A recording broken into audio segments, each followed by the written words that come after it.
Majority, I fully support the two-thirds majority, and I think it's worth keeping Washington County and Washington State from seeing a huge tax increase. The Speaker of the House, Frank Chop, has already said if he is able to get rid of the two-thirds majority, taxes are coming this summer, this spring, when we go back into session. That is something our economy cannot handle, and we will support, I will continue to push for a two-thirds majority.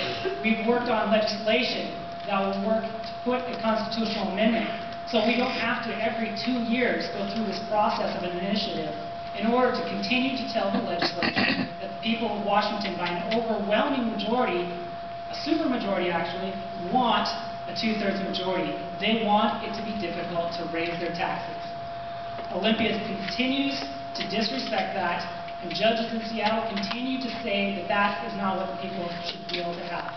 I believe in the initiative process, and I believe that people want no more taxes right now unless they make sense.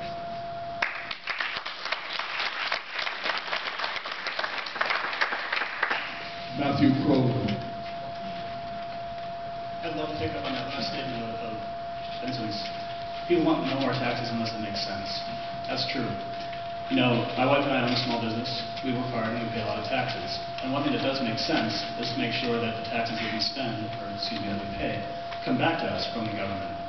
One of the things I would like to see first off is to make sure that we don't have a two-thirds requirement for taxes, because sometimes they're necessary and it makes it possible for a minority, not the majority, in a democracy, to hold hostage the entire process of government, as we've seen happen. What I want to see, though, is to make sure that every tax dollar that we spend in Washington is spent on Washington jobs and Washington businesses. We have to have a Washington First purchasing policy that makes sure that every tax dollar that every one of you spends, that every one of us contributes, actually comes back and makes a positive difference in our lives.